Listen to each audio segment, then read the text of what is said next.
Hello friends and folks, my name is Ragini and welcome once again to our fascinating world of English. Well friends, हर सवाल पे कभी ना कभी solutions मिलते थे और अब वही सवाल पे सिर्फ बवाल होता है. But should we stop questioning? No, because if the right people stop questioning, the wrongdoings keep happening. So इसीलिए सवाल करते रहिए because otherwise it will be a death of democracy.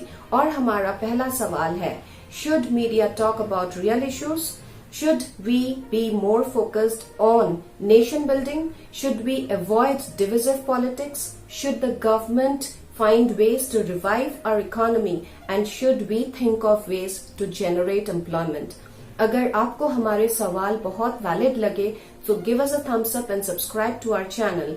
And if you have solutions to our questions, then please mudslinging, derogatory remarks or use of abusive language से बच के comment section में जाके हमें solutions बताइए so that we can engage in a nation building work with you all.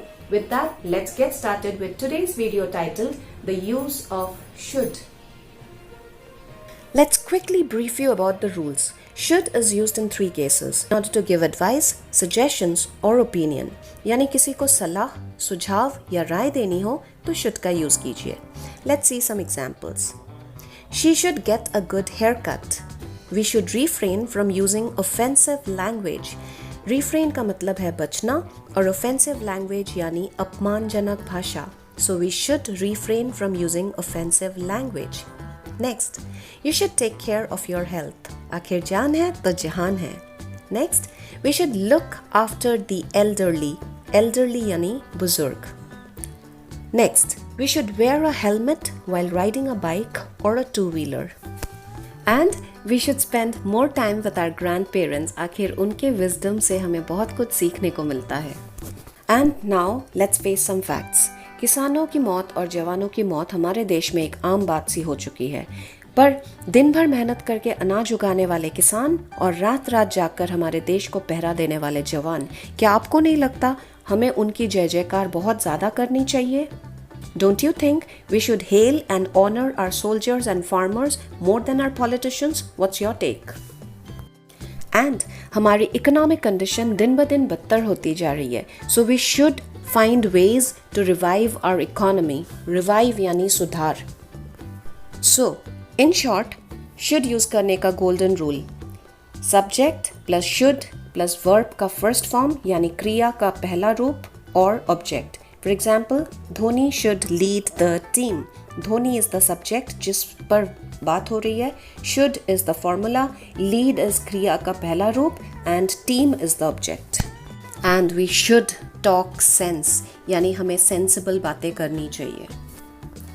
ये तो हो गई बातें जो हमें करनी चाहिए. जो हमें नहीं करनी चाहिए उसके लिए हम यूज करेंगे should not या फिर shouldn't. For example, we shouldn't make defamatory remarks. Defamatory यानी अपमानजनक या अपवादक बातें.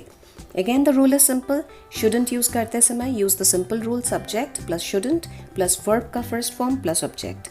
For example, we shouldn't neglect our health.